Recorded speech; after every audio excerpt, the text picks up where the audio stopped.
Basi katika jengo moja huko Korea kuna mlipuko mmoja mkubwa sana ulitokea majira ya mchana sehemu fulani ya Hangson.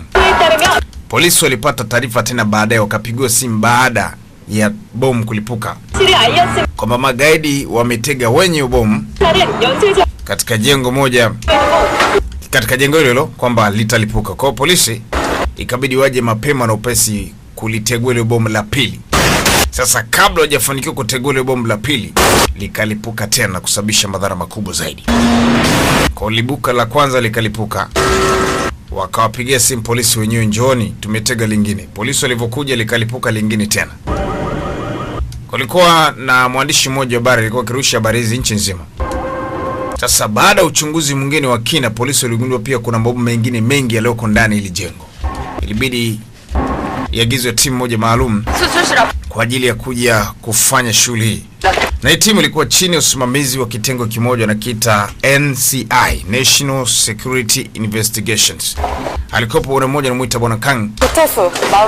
Walifanikiwa kumkamata mtu mmoja ambaye ni gaidi, na ndo mtu pekee mwenye ujuzi wa kutegua mabomu ulitegwa pale. Kwa hata hapa maelekezo namna kutegua mabomu. Kwa hata polisi na utaalamu wa special force walikuwa hawana uwezo wa kutegua ile bomu. Kwa hivyo walimpata mhalifu mmoja, kwa unategemea ufahamu wa mhalifu katika kutegua ile bomu lililobakia.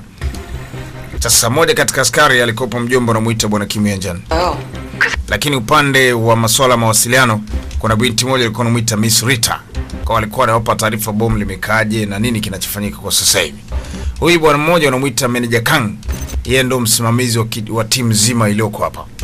Sasa taratibu unaendelea. Lakini Kang mtaalamu anamuita yani Kim Yanjan. Yani alipocheka ile bomu bakiza kama dakika moja na sekunde 22. Anasema ile bomu si la kawaida, tuondokeni. Akambacha upumbavu, tunafuata sheria. Kwa lazima bomu liteguliwe. Alishagundua bomu sio la kawaida. Lakini wana risk kwa sababu ni kazi. Bomu lishabakiza dakika moja na sekunde 6. Litalipuka. Mwisho imebakiza dakika moja net. Sasa kuna press na bypress. Yani kuna button mbili, moja ya kijani nyingine nyekundu. Nyekundu ni bypress, kijani ni press. Kwa sasa kuna bypress na press. Wanamuuliza ni ipi kati hizo button mbili. Jamaa akasema press. Wakati kuna binti moja alikuwa akitoa taarifa kuhusu ugonjwa uliokuwa mpeleka hospitali na vitu vingine. Sasa mhalifu anasema press. Lakini Manager Kang akasema hapana, haiwezekani. Yeye akapiga simu kule akamwambia by press. Yaani simenye press, anaenda kinyume na mhalifu alivyosema. Yes. Nimesema by press. Huyu mkuu wake anaambia ni mpumbavu nini? Kama hatuwezi kumwamini mhalifu huyu. Huyu mtu anataka wale vijana wafie kule na watu wengine wafie kwenye ile jengo. Hatuwezi kuamini maneno yake. Una hakika gani hicho anachokizungumza? Kang anasema na hakika, akamwambia hapana. Sasa mkuu anaenda mkuu wake wa kazi na Kang, msimamizi wa kitengo kizima hicho cha akiwa kama chief, akasema nimesema press press. Yaani minye press kwa sababu ndio mhalifu aliotoa agizo. Press, so by press ni press. Sekunde ni 6 jamaa kaminya press. Kutongana maelezo kutoka makao makuu. Wakajua kazi imekwisha. Ni bora angelimsikiliza Kang alichokuwa anakisema mwanzo. Lakini kilichotokea ni kwamba sekunde chache baadaye ngoma ikaendelea. Ulitokea mlipuko ambao sio kawaida. Bonge la mlipuko rafiki yangu. Yaani mlipuko wa laana. Askari wote walikuwa pale walikuwa kama askari 6 namna pamoja na ile jengo. Ulitokea mtikisiko ambao sio kawaida. Ni kitendo cha dakika kama 2 au 3 namna hiyo. Askari 3 walipoteza maisha pale pale. Na wale 3 wengine waliobaki walijeruhiwa vibaya mno. Waliosalimika katika mauti alikuwa ni mzee mzima bwana Kim Yanjan. Huyo ndo sasa katika picha yetu. Alikuwa katika hali mbaya sana. Baadaye Kang anakuja kutazama, anasikitika vijana wake 3 wamekufa na wengine wako kwenye hali mbaya, julikana watakufa ama vipi. Lakini kosa si la kwake. Kosa la mkuu wake. Lakini yeye ndio msimamizi wa yote, yani hii timu inamtambua yeye. Kwa haya makosa tabeba yeye vile vile. Baada ya muda mfupi walikuja magari ya hospitali, waandishi habari na vitu vingine mbalimbali. Miongoni mwa watu 3 waliokufa walikuwa mmoja ni rafiki yake mkubwa sana na mzee mzima unamuita Kim Yanjan. Kwa jamaa alikuwa na msiba mkubwa sana wa kifo cha rafiki yake. Yeye mwenyewe hali yake sio nzuri. Basi aliazimia moyoni kuacha kazi. Hata meneja Kang vile vile naye aliacha kazi. Akawa ameamua kupumzika tu. Ni sehemu ya kwanza katika picha inaitwa Criminal Mind. Baada ya mwaka mmoja kupita toka ile tukio kwenye kitengo kile cha NCI, yani National Criminal Investigation, tuache leo. Kuna binti moja, binti huyu walikuwa namuita Panhe. Alikuwa anafanya manunuzi ya gari fulani lilikuwa litafuta kwa muda mrefu kwa njia ya mtandao, na alipojua ile gari limepatikana, basi alituma pesa na alipoagiza gari liletwe moja kwa moja. Kwa mara ya kwanza gari jekundu likaletwa kwa binti. Alilitest, ni gari zuri tu. Anasema nimependa ile gari, ndio maana nimetafuta katika website zote, nilikuwa nahitaji gari la namna hii. Ikakaguliwa vizuri. Binti alikuwa sio dereva mzuri bado, kwa sababu ni gari jipya, ndo kwanza hajawa mtaalamu. Ule bwana alimletea gari, akataka ampe binti msaada kulifikisha gari mpaka nyumbani. Sasa binti anaelekeza kwangu sio mbali, ni hapo tu. Wakati wakiwa nazidi kusonga mbele, sasa binti huyo anamuita Inhe alishangaa. Mbona sasa tumepita kwangu? Jamaa anampitisha alafu azungumze. Na vipi, mbona umenipitisha? Na pesa ishalipa. Kama sina kuuliza kaka. Halo. Anataka kufungua mlango. Mlango umelokiwa. Katika purukushani za hapa na pale, binti alipewa nzito pale pale kazimishwa. Anakuja kupata fahamu, kaletwa sehemu ya ajabu mno. Haijulikani ni wapi, kuna machuma chuma, kuna tisha kama nini. Kwa uwezi kutambua kwa haraka haraka kwamba ni wapi. Na zaidi sana binti amepigwa mnyororo kwenye mikono na shingoni, na pia usoni kafungwa, kapigwa gundi fulani. Kwa naomba binti, na tafadhali usiniue. Maskini Mungu, binti anamuita hapa. Hajui kosa lake. Akawa anambembeleza mtu, usiniue, usiniue. Huyu jamaa hatujaweza kuiona sura yake mpaka sasa hivi ni nani. Na haijulikani kwa nini anafanya hivi. Alichokifanya, alikata kucha ya binti. Kucha za binti akazikata. Kwenye kitengo cha NCI, National Criminal Investigation. Ni kitengo ambacho kinafanya uchunguzi wa mambo makubwa makubwa, magaidi na vitu vingine. Lakini sasa kuna jambo limejitokeza. Huyu ndo mkuu wao, ndo chifu wa sasa, wanamuita Bwana Baeksan. Alishacheza picha moja inaitwa Iris, alikuwa anaitwa Baeksan hivyo. Walipata taarifa kuhusu kupotea kwa binti huyu. Lakini issue ni issue ya askari wa kawaida wafanye upelelezi. Lakini huyu binti anasema issue imetokea zaidi ya mara 3 katika jimbo naliita Gongyeong. Sasa inaonekana kama ni issue ya kigaidi, bana wameshapotea mabinti zaidi ya 3 katika vipindi karibu. Kwa hili jambo sasa si la askari wa kawaida, isipokuwa National Security Investigation unatakiwa kuingilia kati. Kwa binti ameleta taarifa kwa mkuu wake wa kazi lijadiliwe kwa kina. Alimuuliza, vipi bwana mkubwa Kang anasema nini kuhusu hili? Amesharudi kazini? Bado. Kabasi mpe taarifa kwamba asiporudi kazini kipindi hichi, basi hatutamhitaji tena. Kang ni meneja Kang ambaye alisababisha matatizo makubwa kile kipindi. Alishaacha kazi, ni mwaka mmoja sasa. Sasa kitengo chake kinamtaka arejee kazini, na wamemuomba na wakamwambia ni mara ya mwisho, hawatamuomba tena.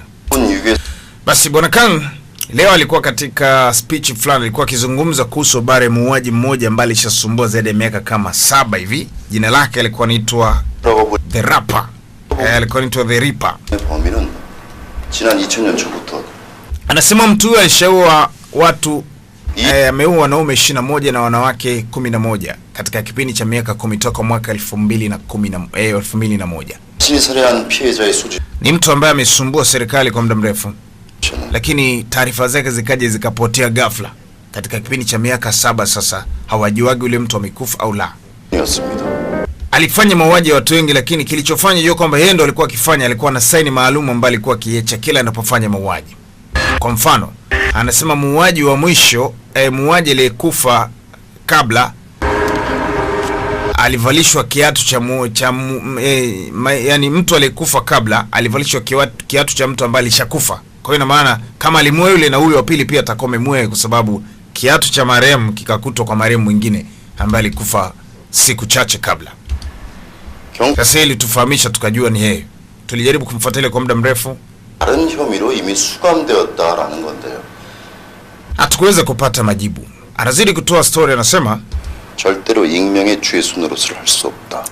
Kwa nadharia za polisi wanafikiri baada ya kupotea kwa mtu huyu, wengine wanahisi amekufa, wengine wanahisi kwamba labda yuko magereza. 범인이 이미 사망했다라는 Kila mtu anafikiri anavyofikiri, lakini kupotea kwake kuonyeshi kwamba mauaji yamesitishwa, bado mauaji yanaendelea. Sasa hatujajua. Kati anazidi kutoa ile speech, mzee mzima unamuita Kang kwa askari polisi kawaida. 봐주시겠습니까? Basi ndo taarifa za kurejeshwa kazini zinakuja sasa. Nafikiri binti Sonu ndo alikuwa anakuja, yuko pale mlangoni. 분명한 건 Bwana azidi kuzungumza, naambia jamani, 이러는 범인도 muuaji anifanye mauaji 뭔가의 sometimes anaweza kuwa jirani yako, 가족 wakati mwingine anaweza kuwa hata ni miongoni mwa watu wa familia yako. Utaweza kumtambua kwa kumtazama. Basi baada ya lile somo fupi, wale askari wa kawaida waliondoka na binti ilibidi ampe taarifa kamili. Akampa faili la binti aliyepotea kwa siku chache. Anasema naitwa Pangehe. Wanasema wameshafanya upelelezi wa kina kwa muda, wameshagundua pia muuaji anayefanya mauaji anafanya mauaji kwa kuchora pattern. Kuna pattern anatengeneza ya namba maalum kwa uchunguzi wao waliofanya. Sasa wanahitaji ushirikiano mkubwa pia na bwana Kang. Kang anaonyesha kutokukubali kazi. Lakini binti alimwambia, sikiliza, kama kuna sauti nyingine unaisikia ndani yako usifiche. Kuna makosa alifanya mwaka mmoja uliopita. Usinyamaze. Ili ni agizo la chief wa kitengo cha National Criminal Investigation kwamba uungane na sisi katika kazi hii. Kwa sababu pengine huyo mtu unayemzungumzia kwamba ni muuaji rapa bado upo na anafanya mauaji ingawa kashapoteza hadi miaka 7. Pengine ndiye anayefanya mauaji mpaka sasa, hatuwezi kujua. Kwa tunakuhitaji sana. Basi kipindi kile hata bwana Kim Yanjan pia naye aliweza kuacha kazi. Unaona ngoma hii. Lakini alijiunga na askari polisi wa kawaida.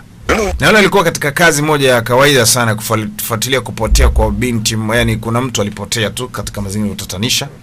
Alikuwa mfanyakazi wa restauranti.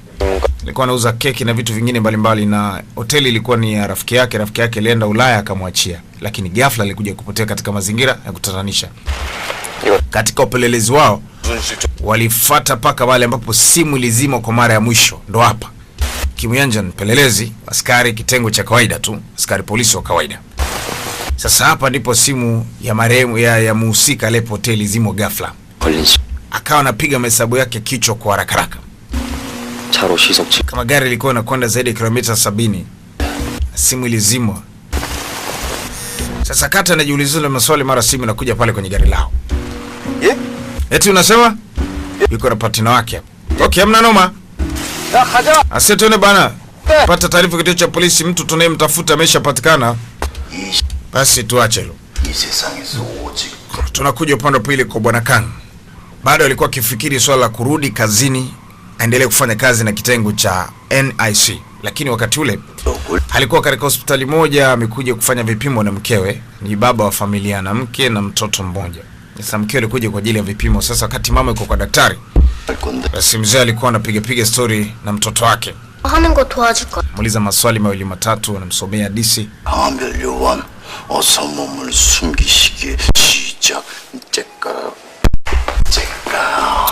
Basi anampenda sana mwanae. Lakini kila anapofikiri anakumbuka ile tukio la mwaka mmoja uliopita. Hichi ndio kilichomfanya aache kazi. Maana kila akikumbuka anakosa amani ukaa ofisini. Sasa leo amempa taarifa arejee tena kwenye kitengo chao. Anakumbuka lawama nyingi alizipata. Hamsahau bwana Kim Yanjan ambaye pia naye aliacha kazi pamoja naye kipindi hicho. Sasa Kata anawaza paka anatamani kuanguka. Mkewe anamuuliza kuna shida gani hani? 괜찮아? Uko salama? 정말 괜찮아? Vipi, uko salama? 괜찮아. Anasema ndio, niko salama.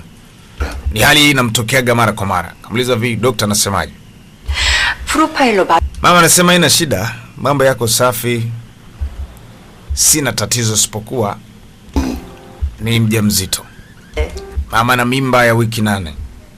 Alijisikia tofauti, akaja kupima, jamaa pata taarifa mkeo kumbe na mimba ya wiki 8. Anataka kuongeza mtoto wa pili. Usiku wa sikio, meneja Kang alikuwa akifikiri sana kuhusu kesi ya binti, picha alizopewa. Na nakumbuka maneno ya bibi Sono, alimueleza kabisa kwamba kama kuna sauti nyingine unaisikia usifiche. Chifu anataka urejee kazini kwa mara nyingine. 팀장 Sawa, ilipita, tuanze upya. Kitengo cha National Criminal Investigation bado kinakumbuka uthamani wake. Alishamwaga kwa kujipumzisha. Sasa anawaza kurejea. 나이트라. Mkiwa anamfuata na vipi? Sono alipiga simu leo, binti Sono. Nafikiri alikuwa akimtafuta wakati ule. 얘기하시죠, 강 팀장님. Kama sasa tayari Mungu anakwenda kupatia mtoto mwingine, 우리가 할 수 없는. nafikiri ni vizuri kama utarejea kazini tena kwa mara nyingine. Kuhusu habari ya kuchunga nyumba, mimi na mtoto wako wa kiume tunatosha kuiangalia nyumba. Rudi kazini, pambana tena upya. Mwaka mzima bwana alikuwa afanye kazi, yani anapata shida kwa kile kitu kilichotokea kwenye ile jengo. Alidhirizia swala la kurejea kazini 우리 애기 na mkeo alikuwa akimuuliza maswali mbalimbali. Mmoja katika swali, vipi mtoto wetu wa kike atakayezaliwa tutampa jina gani? 도촌에서 첫 실종자가 발생했습니다. Basi tunakuja sasa kwa askari wenyewe. Hao walikuwa wakijadili, wanajaribu kuzungumza wao kwa wao kwamba mpaka sasa wamekwisha kufa mabinti watatu, na wakitazama tarehe zote za vifo vya mabinti hawa ni tarehe za sikukuu, yani sikukuu. Kila alipotea siku ya sikukuu. Lakini pia kinachowashangaza zaidi, wanapotea katika jimbo moja tu linaloitwa Gyeonggi. 처음에는 맨손으로 시도하다가 Sasa hii inaonyesha dhahiri kabisa kwamba muuaji huyu alikuwa anafanya mauaji kwa nadharia. Yaani kwa nadharia za polisi wanasema muuaji huyu alikuwa anafanya mauaji kujionyesha kwamba ni best kuliko, na pia anachora pattern. Yaani kuna kitu anakitengeneza katika mauaji anayofanya. Kwa kuua kwake ni starehe kama starehe zingine. Kama mtu anavyopiga bia nini basi Red Bull, mambo kama hayo. Kwa kwake kuua ni starehe vile vile. 계획을 세워가는 거죠. Sasa hii kesi si ya kwao, lakini inabidi waingilie kwa sababu wameshagundua huyu muuaji anakwenda kuingia katika anga la kimataifa, ni anga la taifa. Hii kazi ilikuwa ni kazi ya askari wa kawaida tu, mtu akiuawa kitekwa ni kazi ya askari wa polisi wa kawaida, lakini sasa wao inabidi waingilie kwa sababu sasa ishakuwa too much. Tunakuja upande wa pili, kituo cha polisi na kufanya kazi Yanjan. 폐직 사유가 전부 교통사고인데? Kuna kesi nyingine hapa. Jamaa amekuwa akisababisha ajali za mara kwa mara za gari. 보험 자기다 그거야? Wewe mpuuzi, unafikiri ni kesi za insurance hapa? Kama hapana, sikiliza. Chief, 집에서 나온 겁니다. huyu bwana anatumia vidonge vya kuzuia usingizi. 검사를 Lakini pia amefanya kazi kwenye kampuni moja, na kila alipokuwa akifanya kazi kwenye kampuni basi alikuwa akifukuzwa kwa sababu ya matatizo ya kusinzia, na katika kusinzia kwake huwa anasababisha ajali. Kwa hiyo muuaji, isipokuwa na ugonjwa ambao unasababisha afanye mauaji kwa kugonga watu mara kwa mara. Hiyo ndo kosa. Kwa hiyo huyu mtu hatuwezi kumhukumu kama wauaji wengine, isipokuwa tunamhukumu kwamba ni mtu mwenye matatizo. Inatakiwa aache kazi, tafute kazi ambaye itamsababisha asilete madhara kwa watu wengine. Ni moja katika kesi alikuwa akizungumzia, lakini ghafla wanakatizwa baada ya kuingia mkubwa wa kitengo cha National Criminal Investigation. 사건을 Binti anawatambulisha, jamani, 수범죄 수사팀이 tunataka tuanze na kesi ya Park Sung-yun, tunataka kushirikiana na nyie. 분석관이 Hapa kama unavyoona niko na timu kubwa. 관 Ana timu mmoja ambaye ni mtoa habari, mwingine ni Professor Lee, wanamuita Lee Han, kuna binti anaitwa Mio Mida, ambaye hao wote ni timu moja kutoka kwa kitengo cha Criminal Investigation. Wanataka kuungana na askari wa kawaida 차기로 kwa ajili ya kufuatilia kuhusu kesi za huyu muuaji na huwa watu katika namna ya ajabu, isipokuwa ataanzia kwa huyu binti alipotea hivi karibuni, ambaye ni binti wanamuita Park Sung-yun. 작년 10 Moja kwa moja binti anaanza kutoa taarifa. Anasema Disemba 4 alipotea binti mmoja ambaye alikuwa anaitwa Sonu. 3월 6일 Lakini pia Machi 6 alipotea binti mwingine, 4월 9일 na pia Aprili 9 alipotea binti mwingine, 통계법상 ambaye sasa huyu Aprili 9 ndio binti ambaye ni Park Sung-yun. 프로파일 Kulingana na taarifa zetu inaonyesha dhahiri kabisa huyu muuaji 정황 특 anafata taarifa, yani kuna namna anafanya mauaji yake, 볼 때 범인은 상당한 강박증으로 보여요. kwamba kwanza mabinti waliopotea wote walikufa kwa tarehe maalum. Kwa mfano, huyu alipotea tarehe 4, baada ya siku 6 alikufa, na huyu aliyekuja kupotea tarehe 30 naye alikufa baada ya siku 5. Hii inaonyesha wazi, na huyu wa kwetu ambaye tunamtafuta sasa hivi, 실종 kulingana na kalenda za muuaji, ina maana atapunguza sasa kutoka siku wa kwanza siku 6, wa pili siku 5, na maana watatu itakuwa ni siku 4, na kama kuna wanne basi itakuwa ni siku 3. Hivyo hivyo wanashuka. Kwa sasa hivi 40 kulingana na taarifa zetu tuna masaa 48 yamebaki kuokoa maisha ya binti huyu ambaye ametekwa siku 2 zilizopita. 개별 접촉은 모두 금지돼. Kwa information hizo, taarifa zote zikae chini ya kitengo cha National Criminal Investigation, na wanaanza kufuatilia kuhusu kifo kupotea kwa binti huyu, maana zikipita siku 2 masaa 48 huyo binti hajapatikana, basi atakufa kulingana na utaalamu. Na maana walishapeleleza wakajua muuaji anaua kwa nini, kajipanga vipi, ikoje, kila kitu anakijua kwa sababu ni wataalamu, wana uwezo mkubwa wa kufanya upelelezi. Tuache hilo. Bwana King Yanjan apatana wale watu kabisa, kwa sababu alishafanya nao kazi akaachaga kazi. Kwa ametoka pale kituo cha polisi kwa chali yake, partner wake ameingia kwenye hoteli moja kupata msosi. Kwenye hoteli anatoa na huduma pia, kwa sababu ni hoteli ya mama wa rafiki yake, miongoni mwa watu waliokufa mwaka mmoja uliopita. Basi hapa sasa jana moja alikuwa rafiki yake wa karibu, hapa ni kwao. Kuna picha zimebandikwa pale, marafiki zake kadhaa ambao walipoteza maisha. Kila mara jamaa huwa anakumbuka ile tukio.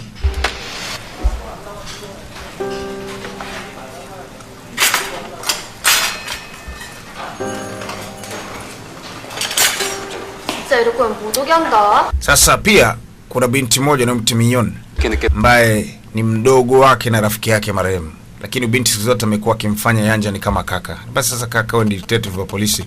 Kiatu chenyewe cha ajabu kama ni ambaye ninunulie, basi fanya mpango nipatie kiatu. Binti anampenda sana jamaa, anamuona kama kakake.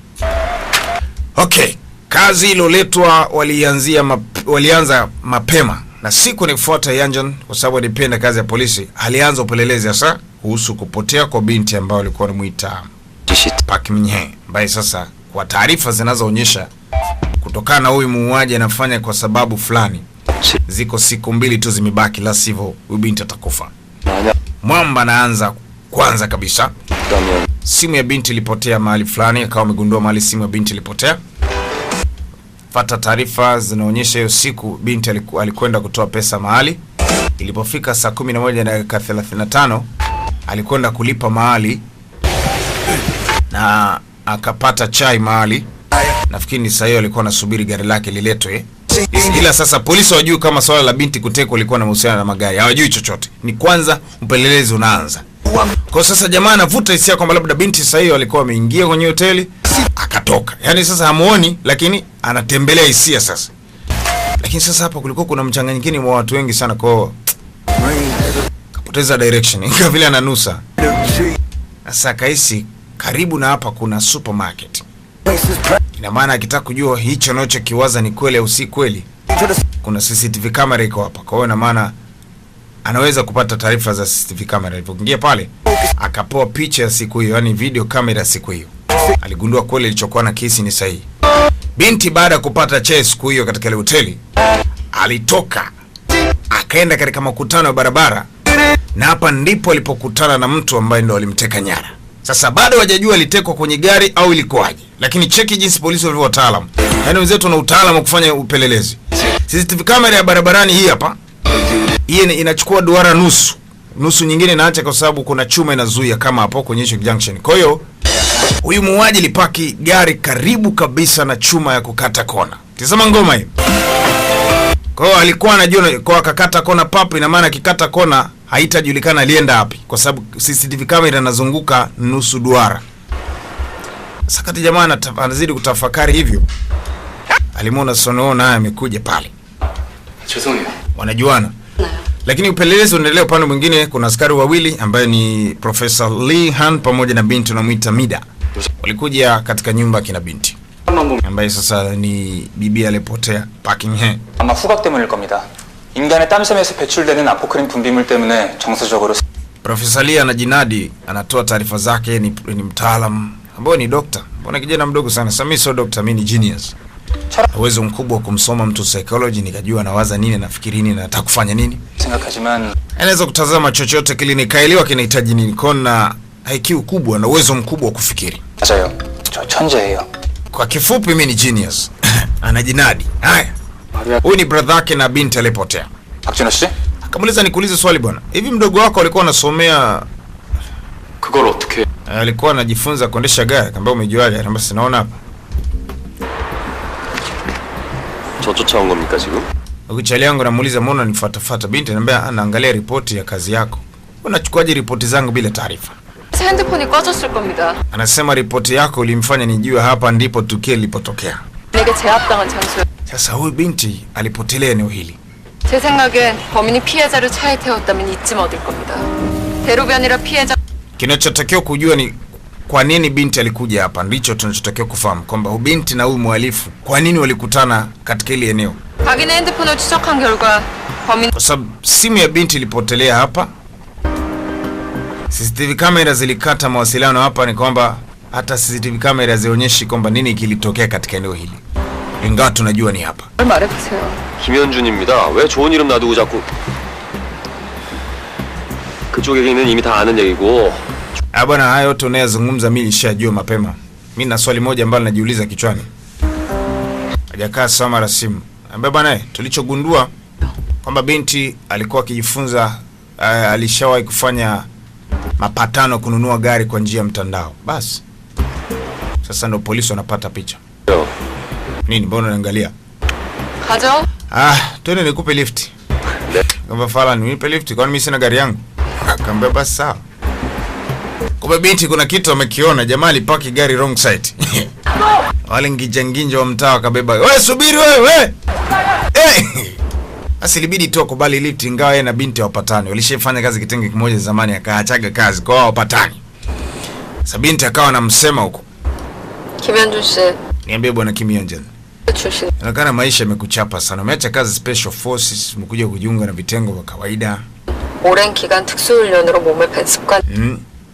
그 운동화 끈에 독특한 팔자 매듭력. Hiyo kiatu wako ulivyofunga na hiyo kamera inaonyesha namna gani jinsi ulivyo. Unaonekana unapitia kipindi kigumu sana cha maisha. Acha basi maneno kipumbavu. Unafuatilia maisha ya watu. 말투며 태도. Binti anasema hapana, jaribu kuzungumza kile kinachoonekana. 보고서에 새겨진 꼼꼼한. Maana mtu anapofanya kitu 하나. Kama ulikuwa upendi kazi ya kiaskari ungeacha kabisa utafute kazi nyingine kufanya kuliko uache kazi kwenye kitengo kikubwa alafu unge kufanya kazi kwenye kitengo cha kawaida alafu unapitia kipindi kigumu, kiburi cha bure. 때문에 생기는 컴플렉스에서 비롯된 행동일 가능성이 크죠. Akana binti anamsema sana.